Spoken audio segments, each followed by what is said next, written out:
And you know what I just realized? Once again, no audio because my mic came unplugged. I apologize, everybody. This has been a fantastic first 2 weeks without Bud here. The mic's on. You should be able to hear me on YouTube now. I do apologize. Anyways, let's get into the news. So yeah, TGL's going on right now. Last I saw, Jupiter was down 2-1. So we'll kind of check in on that as the night goes on. But TGL is here and is going strong with, I believe this is their 5th match of the season so far.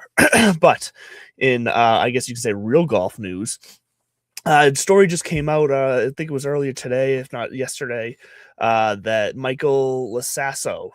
So if you don't know who he is the current NCAA champion. And because of that, he gets an exemption into the Masters, just like every previous NCAA champion got in those years that they were holding the title. So he would be into the Masters this year as one of the amateurs, but he decided to take a detour on his career. He went ahead and signed a contract with Liv this week. So he is now actually going to be under the rules of the PGA. He's going to be foregoing his Masters invite to go play for Liv instead. So I'm assuming his invite may just go to another amateur, or they might just leave that open. And in true Masters form, they kind of play by their own rules. So we'll see what happens there. But yeah, Michael Lasasso going to Liv instead of playing the NCAA and possibly doing one more year of college, possibly trying to turn pro and go through Corn Ferry and all the different avenues. But he's going to go Live, and I get it, because even though we're not seeing and shout out over there to TikTok as well, even though we're not seeing the massive contracts that Liv started with, the hundreds of millions of dollars that they were giving out before, this is still a very viable avenue for young players right out of college looking to get their career started. And the main difference here is that they and actually I'm going to jump. Graham McDowell puts it kind of perfectly, because I don't disagree with Graham McDowell. I'm pretty negative on just about everything Liv have been from the start, but Graham McDowell is not wrong here in that he says Liv is a legitimate pathway for young potential superstars who can get paid to be mentored in their young careers by tour greats and play a guaranteed schedule. The road to the PGA Tour is increasingly perilous and littered with great talent that never made it. Graham McDowell said this on Twitter, and he's not wrong. We heard it originally from the big names that jumped ship and headed over there from the start, that one of the reasons why they liked it was because the schedule. They got to play less golf, less travel, spend more time with their family. So that's one aspect of the schedule. But what Graham's touching on here is that when you're in Q School or Corn Ferry Tour and you're trying to grind your way up to get your tour card, you have to play pretty much 48 to 52 weeks of the year. You got to grind. You got to most of the time drive to different. Like, it is an absolute grind for some of these guys, if not all these guys. And it's a tough road. It can take it out of you. It can really take the drive out of a lot of these guys, and some of them to give up on the idea of ever making it on the PGA Tour. So he has a chance, because of his success in college, to go get paid right away. It's to have his name more known than it would have been if he was coming up through the Q School or the Corn Ferry Tour. So that's a plus right there.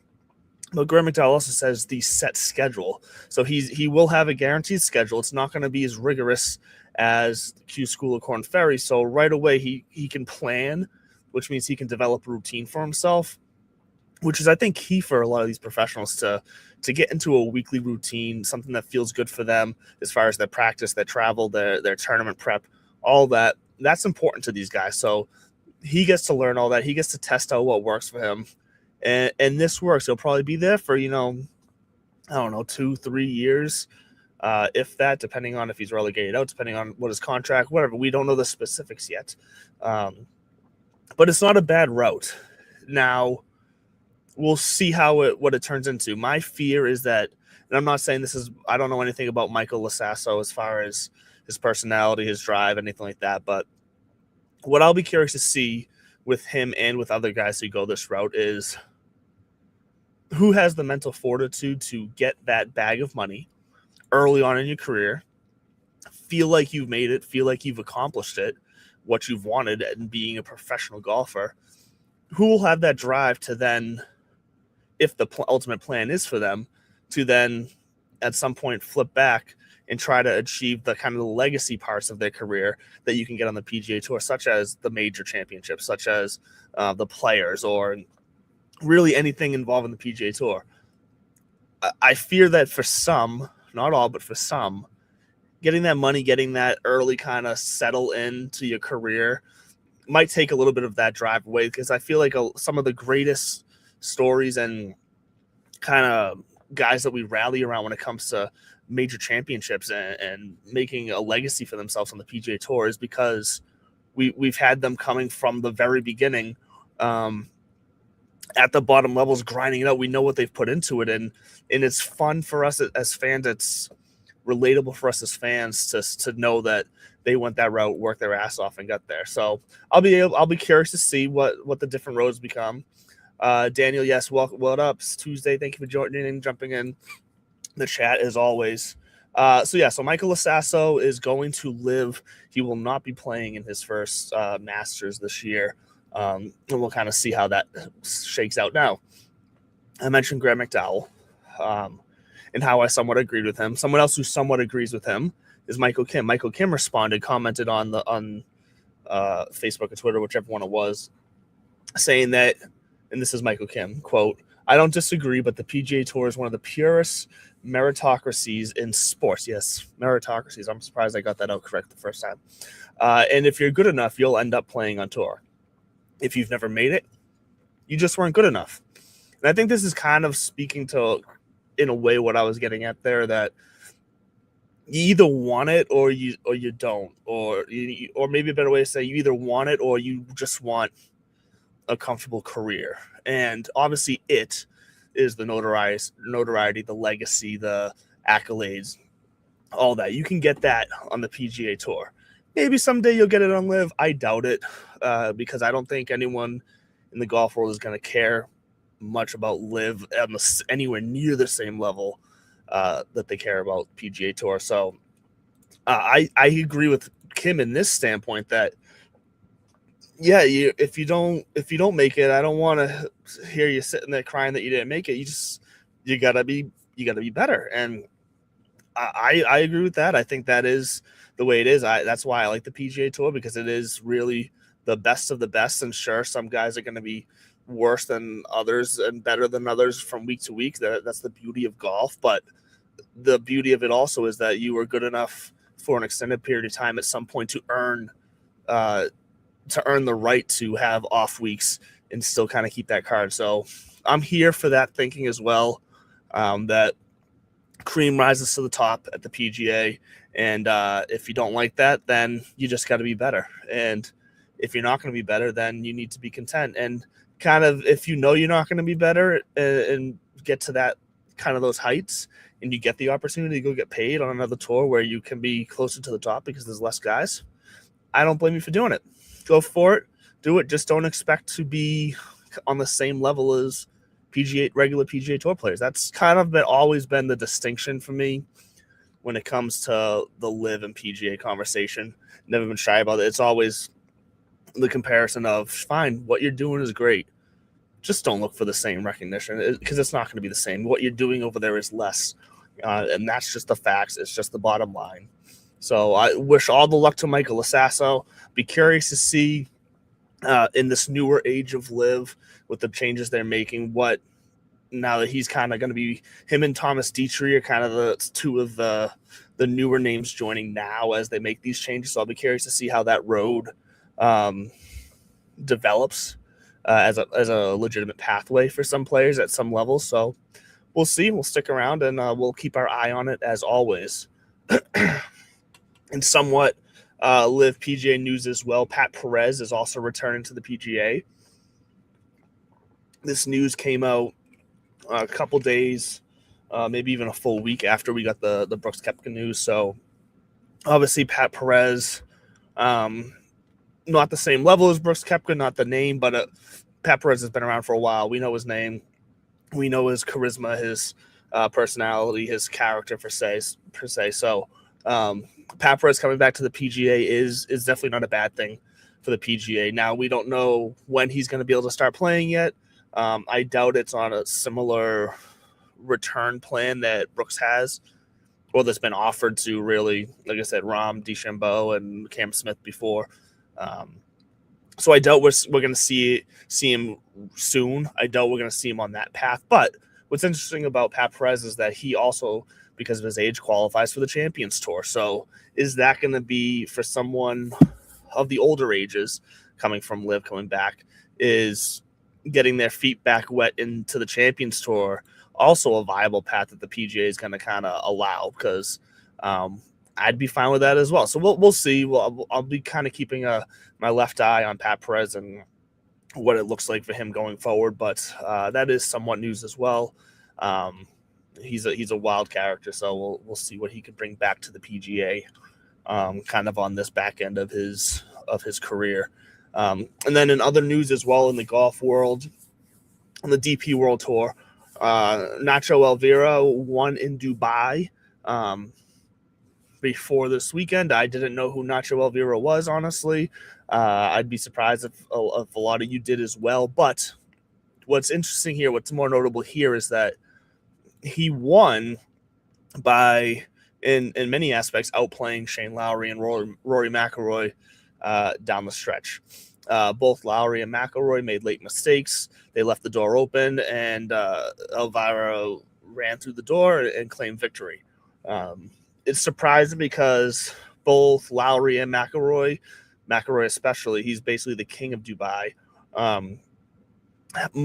lot of success on the DP World Tour in that area of the world, that style of golf. So it was a surprise to see them both falter in the way that they did, missing putts and just missing shots, and then having Elvira, I'm sorry, I'm probably saying it wrong, to have him be there to capitalize. Just a fun story, David Goliath, if you want to. I think it's interesting. We'll be curious to see if we see his name popping up around more, or if this was more of a kind of a one and done flash in the pan for him. It's the beauty of golf. You never know.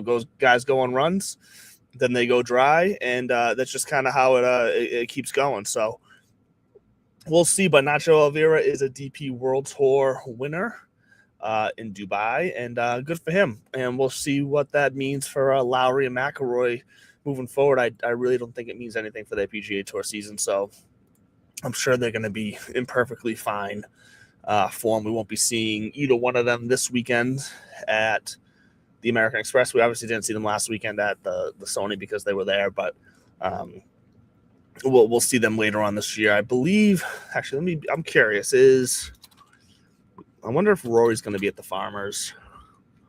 Let me check that.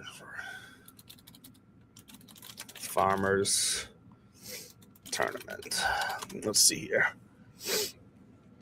He's not. Okay, so Rory's not committed to the Farmers Insurance Open. So I'm not sure when we're going to see him first yet. Possibly Waste Management. Which, it feels like the Waste Management is early and early every year. Yeah, and it doesn't say if he's committed to that yet or not. Yeah, he's not definitive yes or no yet for the Waste Management. So we'll see when we see Rory getting back on the course here in the States. But for now, we coming off of the Sony Open, which was a good field to get us started. Chris Goddard going out there winning, which was great. He won at 16 under. He won 2 strokes over Ryan Gerard. Ryan Gerard, by the way, keep an eye on him. Last year as well, kind of early season, he would pop. He kind of faded last year as the season went on, or maybe not even faded, but just kind of got taken over by bigger names on harder streaks. I don't think he'd really necessarily faltered and had a terrible year, but keep an eye on Ryan Gerard as the season goes on. I think we'll get to the to the American Express here in a little bit, but Ryan Gerard is definitely in play this week as well. He obviously had the second place finish this past week at the Sony, so keep an eye on him. But as far as the winner goes, Chris Gotterup, this was his third career PGA win. He's had one in each of the past 3 seasons, so he's off to another good start. He had a fantastic fall as well, so this is really no surprise that Gotterup was able to get this win. But kind of how it happened, Davis Riley actually started Sunday with a 2-shot lead. He collapsed with some terrible putting to start the back 9 off. I believe he had 2 3-putts in a row for bogey, and then he mixed in a double bogey in there as well. So he just absolutely collapsed around that putter, which, if you remember from last week, the key stats that we were talking about was definitely putting and long putts and keeping the ball in the fairway. And those were the kind of the 2 things that Gotterup absolutely crushed on Sunday. He shot a final round of 6 under. He made some clutch long putts. He kept the ball in the fairway for the most part all around. So yeah, he nailed the key stats, and it proved worthy as he gets the victory. And it's a good victory to start the year off for him. So love to see it. Love to see a guy like that taking care of business early in the year, so he can really focus on moving forward, because he's pretty much already got next year now locked up as he continues to get these early season victories each year. Another notable name as well coming out of the Sony Open was Vijay Singh. Yes, Vijay Singh, 62 years old. He actually made the cut. Not only made the cut, but finished T40th. He beat out, I believe, Colin Morikawa, Keegan Bradley, just to name a couple names. But just one of those kind of fun stories to see that, Vijay Singh is still out there slinging it around. He's playing consistent golf. Really proves that if you're a next tier level professional golfer like Vijay Singh was, he's a major winner. You'll kind of always have it. If you have a weekend where your body's feeling good, you're going to be able to put it together and still compete with the best of them out there. So yeah, Vijay Singh making the cut at the age 62, finishing T40. It's just a fun, a fun story for the weekend, and a good way to start off the golf season. All right, so pretty much does it for the Sony Open. Man, we're cruising tonight. That's cool with me, because I have a headache. If you couldn't tell, me popping a cough drop. It's all a little help, but let's get into the American Express. We're going to go a little more in-depth this week than we did last week, so the extra time for that is not a bad thing, but let's get into it.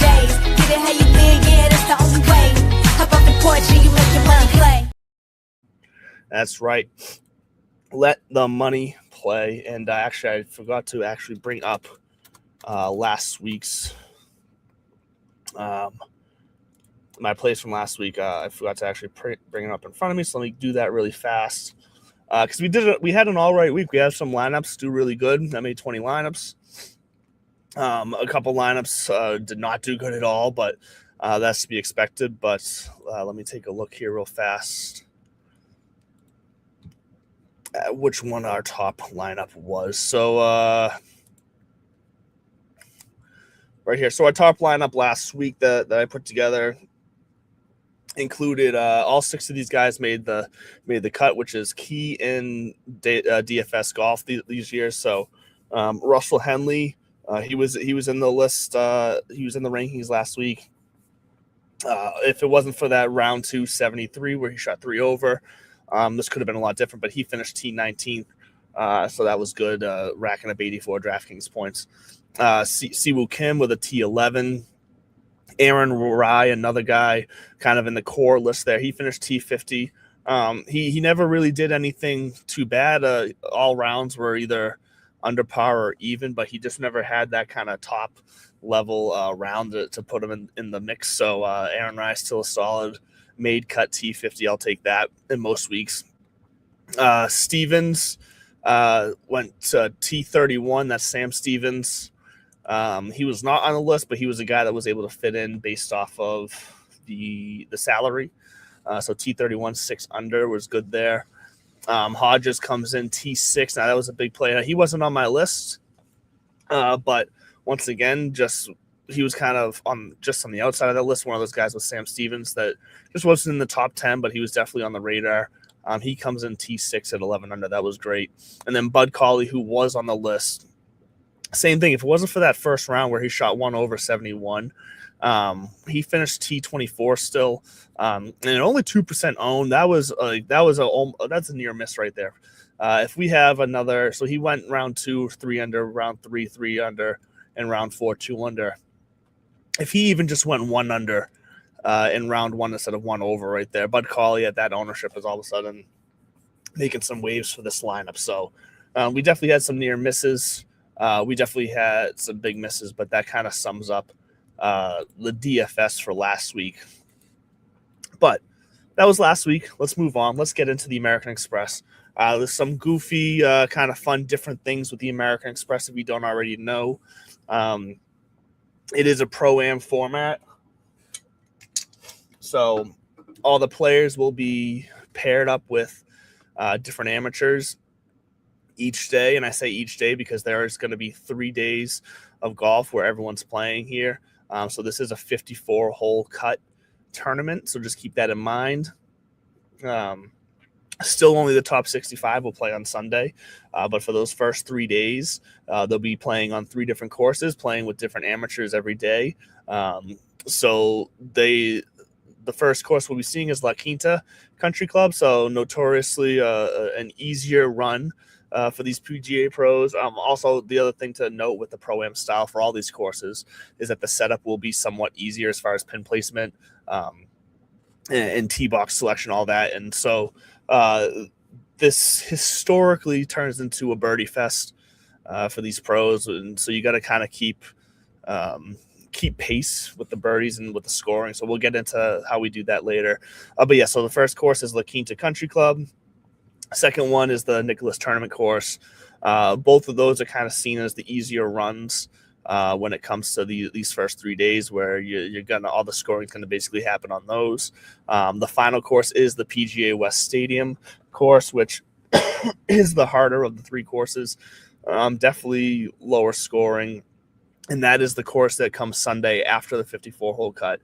That final round will be played at the stadium course, and it will be set up more like at least the pin placement will be set up more like a PGA event. So I expect Sunday rounds to be less eventful as far as really low scores compared to the first 3 days. Yes, that 54-hole cut is definitely something you need to keep an eye on when it comes to picking your players. And if I remember correctly, in the past, getting guys who start on Thursday at La Quinta works out in your benefit. We don't have to worry much about wind excuse me. We don't have to worry about wind too much this weekend. This is sometimes I forget who it was that referred to it, but it's like dome golf, they said. So the wind is not really going to play a factor. It's desert golf, so you don't really much have to worry about rain or anything else. So this should be pretty much, throwing darts out here for these guys, hitting it where they want to. So with all that said, let's get into some of the key stats that are going to make those factors work in our favor when picking guys and predicting winners for your bets or whatever form of betting or fantasy golf you choose to play. So I mentioned throwing darts. Let's start there. Stroke gained approach is going to be on my list all year round for every course. It's just so important. You got to be able to, whether you're in the fairway or in the rough, you got to be able to put yourself in position to, if not get birdie or better, to at least save par. So bogeys and double bogeys are not typically, or at least in a large amount, not typically what's going to work to get you a tournament win. After strokes gained approach, strokes gained putting is big here. This has been said in the past to have turned into a putt off. So we should be seeing that once again with those easier kind of pin setups for the Pro-Am part the first 3 days. That putting should be very gettable for these pros. And on top of that, now, like I said, because it's going to be a birdie fest, we need to, even if you're not going to win, if you want to make the cut, you still need to score. So we need birdies a better gain in there as well. That's another key stat. And then kind of to mitigate and sum up, because we're playing 3 different courses, obviously each course is going to be slightly different, where I could probably have more than just 5 key stats, but to try to pick one that's going to, help us figure out who's just playing well in all conditions, we're just going to go to strokes gained total. I don't typically like to use that most weeks because it's so broad, but once again, we're playing 3 courses here, so we're going to use that to try to rein us in and mitigate some of the differing factors. And then strokes gained off the tee as well. We got to put ourselves in position. Once again, if we're going to be able to hit good approach shots and be able to score birdies, you got to be in good position all the way through the hole. So strokes gained off the tee is the 5th stat. So to go through those again: strokes gained approach, strokes gained putting, birdies are better gained, strokes gained total, and strokes gained off the tee. Those are our 5 key stats going into the American Express. And once you do all those, once again, I use Fantasy National for all of my stat research. As I said last week, I don't obviously just look at the numbers. I look at recent results. I look at tournament history. I look at who's playing well now, or who has historically played well at this time of the year, even if it's not this tournament. There's just a lot of factors that go outside the numbers that you got to factor in as well. But the numbers are kind of a good starting point to narrow in your focus a little bit. So for that aspect, for all the numbers, I go to fantasynational.com. I'm able to sort, create my own models, and play around with a lot of different stats and factors there. So that is my recommendation. I am not sponsored, no professional affiliation, but if I had to send anybody anywhere, check out fantasynational.com and just check out their tools. You can do lineup generators if you want, and then export and import those into DraftKings or FanDuel or whatever you use. I choose to build manually, so I'll sometimes kind of take a look at that just to see. For me, I'll sometimes look at that to see kind of what the average leftover is, because where I get myself into trouble is seeing like, oh, I have this much money left over. I can probably do something where I can get someone more expensive, and I overthink it. I get too cute with it, and I end up screwing myself over and ruining what could have been a top tier lineup. It might still be a good lineup, but it could have been even better. So I'll sometimes use that lineup generator just to see kind of what the average leftover money is, to kind of keep that in my head and remind myself, like, okay, it's okay if I have money left over, especially in golf compared to like football. Like, there's just so many guys, and so many guys can be on or off each week that to not get hung up on making sure you use every single penny of your salary is definitely something to keep an eye on. And if you play an underdog, I mean, you don't even have to worry about salary. It's just snake draft style. So rankings can come in handy for that, which is why I'm going to give you kind of a top 10 rankings. And then I'll also give you a top 10 DFS rankings, which includes factoring in things like ownership and price, and me doing the math for you, balancing those out. But let's first start off with just the straight up rankings. So I put the models together, put all the stats in, all the numbers, and what I got was kind of not surprising. So, but for DFS purposes, this isn't necessarily what you want to use, and I'll explain that more. But obviously, at the top of the list, we haven't even said his name yet tonight. The top of the list, number 1 ranked guy in my model was Scottie Scheffler. This is Scottie Scheffler's season debut. He is undoubtedly the best golfer in the field. Pretty much any tournament he's in, he's going to have that title. He's earned it, and it makes sense now. So if you wanted to bet him for top 5s, top 10s, wins like that, safe bet. As always, he's number 1 in the rank. Why he's not going to be number 1 in my DFS breakdown ranks is because he's $14,200 of DK salary, and he's going to be super high owned, which, let me check his ownership. Actually, his ownership was, I want to say it was like 14% still, but I'm going to double check that, see if it's changed throughout the day. Oops.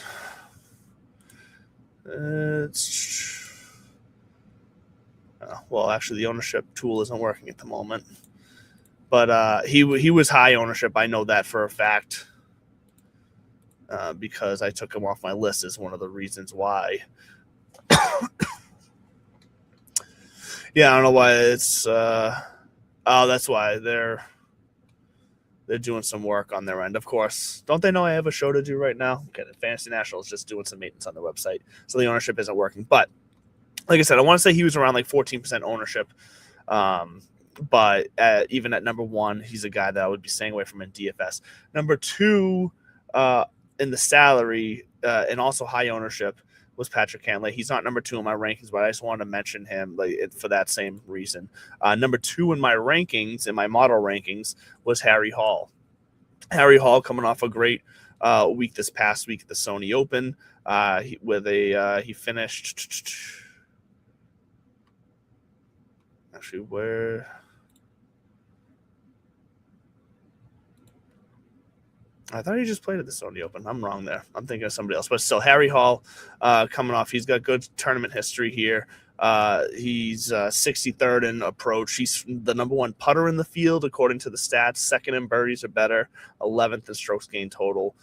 So Harry Hall comes in number two in the model. Ben Griffin comes in number three. Last year's darling. America's darling, if you want to say, with it being the Ryder Cup year and him making the team. Those the new aviator glasses doing their thing. Let's see if they do their thing again this year. Ben Griffin coming in at $10,200, number three in my rankings. Now, number four is an interesting one for a few reasons. Michael Thorbjornsen. He is a guy who had a great fall, and once again, I mentioned this either last week or the week before, but he was also a fill-in on the TGL for the Boston Common Frogs the other week, and simulated golf, most of the things there is not going to translate into on-the-course PGA events. I get that. I'm not saying it does. But one thing I noticed in watching that is, once again, you got to use your eyes. You got the eye test. Michael Thorbjornsen looked so confident with the putter. He was hitting long putts. He didn't seem fazed by a brand new atmosphere, by all these things he's not used to. He just looked comfortable. He looked like he was having fun, and he was nailing putts and carrying that team on his back. So Michael Thorbjornsen is number four in my ranks this week. He's number two. He's ranked second in the field in approach, only behind Scotty Scheffler, fourth in birdies or better. So at 8,600 to be fourth on my ranking, that's a guy that you're definitely going to want to keep your eye on. And then number five was Matt Fitzpatrick. Number six is Ricky Fowler.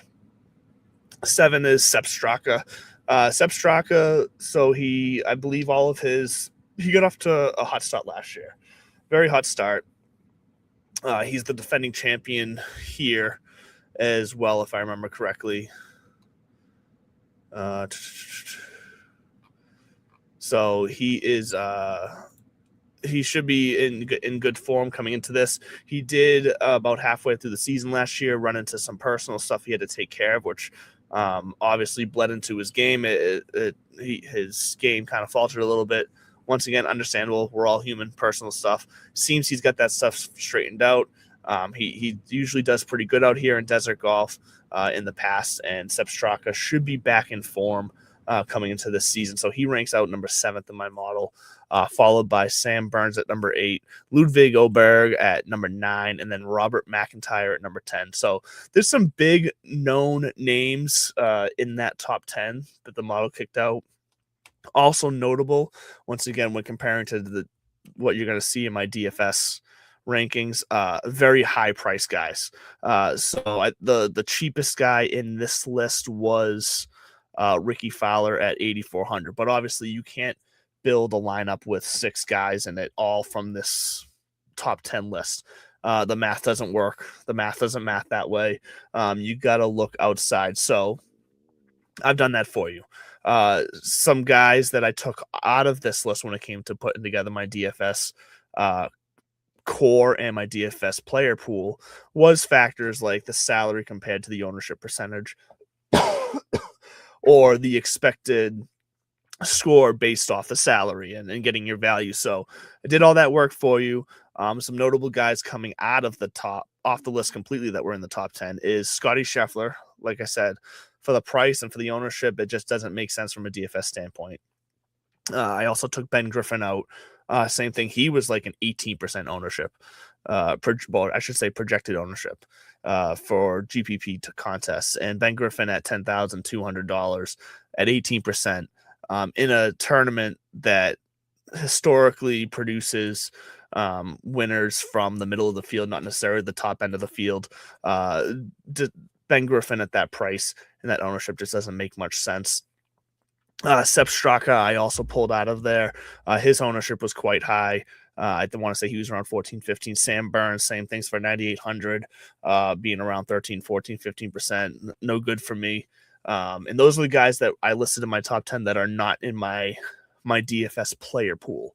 So player pool for DFS, you might be wondering, what's that mean, Andrew? Well, it means this is literally the group of players that I'm going to be building all my lineups out of. So this week it is, let's see here. We got, we got 22 players in the player pool, that from various price ranges, all under, they should all be under like 13, 14% owned. Depending on the tournament, I'll sometimes go higher than that, the format, but this week specifically, going above that for an ownership when playing GPP just didn't make sense to me. So yeah, 22 players that I'm going to build all 20 of my lineups using just these guys in different pairings. So we'll figure that out. If the math doesn't allow me, for the salary doesn't allow me to get to 20, I'll probably expand this player pool a little bit.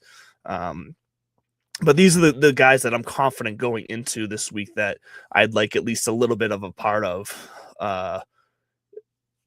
for my lineup. So out of those 22, I'll give you my top 10 now. And like I said, this is going to be similar to in order of, my best, most likely to win or get through the most points in DFS.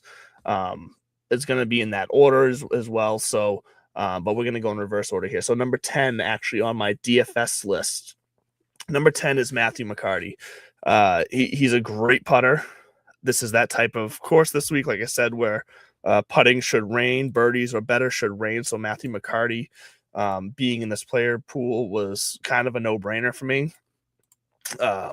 Followed up by Russell Henley. Russell Henley is just one of the hottest golfers in the world right now. He has been since about midsummer last year, through the fall, through the Ryder Cup, and now coming into this season as well. Russell Henley is right there. We talked about how he did this past week.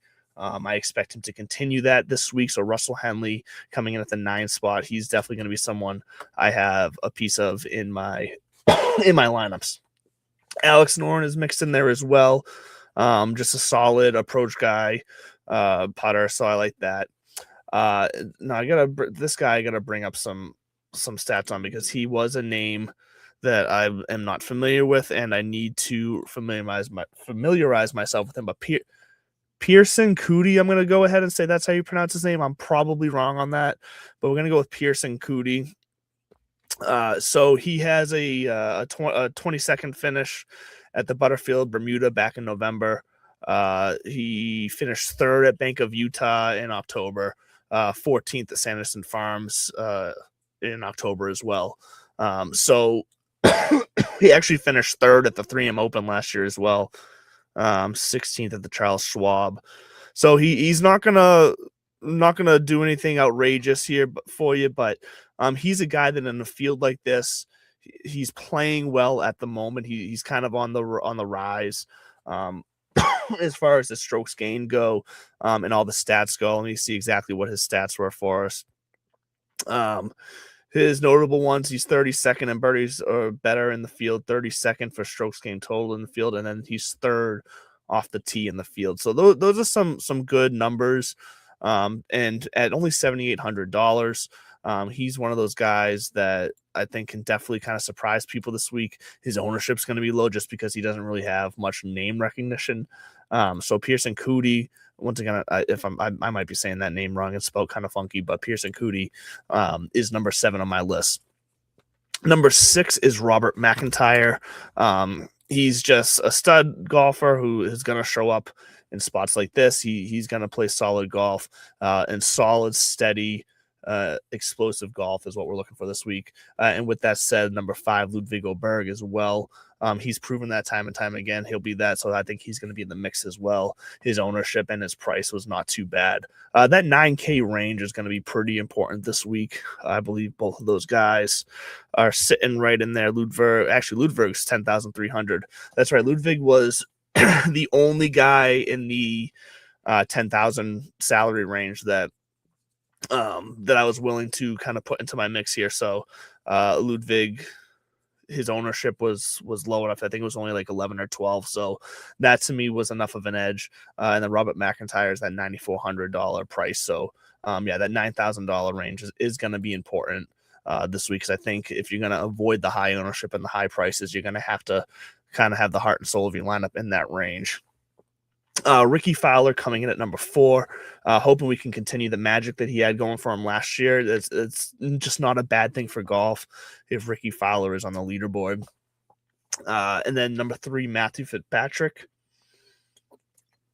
Fitzpatrick is once again similar to Henley. Over the last 6 months or so, one of the hottest golfers statistically. And by the eye test too, just looks like he's playing well. He looks comfortable out there. He's just on a heater right now, so we're gonna ride that as long as we can. So Matt Fitzpatrick is number 3 on this list, and then Michael Thornbjornsson, like I said before, with how he's playing, with how he looks, and for his price and his ownership, for all those reasons, he is gonna be a borderline steal this week at only 8,600. And then my number 1 ranked guy for DFS purposes, I mentioned that 9K range before, but Harry Hall at 9,300, who ranks 2nd on my overall list. He's going to be ranked 1st on my DFS list because his ownership was favorable. $9,300 is a great place to start, and he's just in good form, and it can't be ignored. So Harry Hall is going to lead us to victory this week from a DFS standpoint. And you know what? He could very easily be in the mix at the top of the leaderboard come Sunday as well. So I like the Harry Hall aspect there. And you know what? Screw it. Breaking news here. Mike McDaniels, former Dolphins head coach, looks like he's going to go to the Chargers as their offensive coordinator. So I think that's a good landing spot for him, honestly, for him to revitalize what his career coming off of being fired as a head coach. But back to golf. Let's get, I lost my screen. Sorry. There we go. With all that said, you have my top 10 overall rankings. You now have my top 10 DFS rankings. But still, when it comes to building these lineups, one of the keys that you need to have is kind of a core group of guys that you want to have at least 2 or 3 of in all of your builds. So like I said, I'm going to be building 20 lineups this weekend. Out of these core guys, I plan on having, excuse me, at least 2, if not more, at least 2 in every single one of my lines. So with that said, let me pull up, if you're watching on YouTube, sorry, I don't have it on TikTok. I can't share my screen there, but if you're watching on YouTube, I got the graphic up. You'll be able to see this graphic on TikTok, Instagram, YouTube Shorts, socials, all that tomorrow. I'll make sure to put it out. But my core group of players this week for the American Express, obviously, guys, I've mentioned before. There's one guy in here I haven't mentioned yet in my list because he's been just outside the top 10. He's been like 11 or 12 for both lists, but he's going to be a guy, and I'll start with him here. He's a guy that, based on his ownership, based on his price, which is only 8,500, he's going to be a guy that I feel safe building around. I feel safe in his ability to make the cut. I feel safe in his ability to be top 20, top 25, or to even be in the mix come Sunday. So Rasmus Højgaard is in my core group of players. There's going to be 5 guys here that I'm going to be building my lineups around. Russell Henley is also in that group for all the reasons I said before. Michael Thorbjornsen, Harry Hall, and Matthew Fitzpatrick. Once again, at least two of these 5 guys are going to be in every single one of my DraftKings lineups when it comes to this week. I'll probably be building all my lineups tomorrow, and then we'll kind of see how it plays out. See what we can do this week, and we're trying to get off to a hot start this year when it comes to DFS as we kind of get back into that feel. I haven't really, well, like I said last week, with the kind of the new era of the show, going to be doing obviously a lot more solo shows. I'll have guests on as well, just still working on some of those details. But I'm going to lean into daily fantasy because it's where I started with this all. It's a comfort zone for me. So we're gonna get back into the swing of this. I've not stopped playing DFS, but for the past couple of years, as far as the show went, been much more news focused and banter focused, which has been awesome. Have loved that. I'm hoping to get a co-host that I can once again do that with, because I think that's fun for the show. I think that's fun for you guys. But in the meantime, we're going to help try to get you some money on the side as well. So those are my core. And yeah, that's going to pretty much do it for the golf talk real fast, though, because we are a New England-based show. The handshake we're going to get into. I'm starting this every week. Handshake, something non-golf related, quickly to end the show. We talked about the Patriots last week. We're going to talk about the Patriots again this week because they are headed to the AFC Championship game, coming off another win against the Texans, which was another somewhat ugly win. The ball control has got to be better. I can't suffer through, my stress level cannot suffer through that level of ball control from Drake May again. So that has got to be better, because if it's not, then this Denver Broncos team will have a chance to beat us, even though they don't have Bo Nix. And that's why I'm saying we'll have a chance. If they had Bo Nix, this Denver team would crush us if we had no ball control.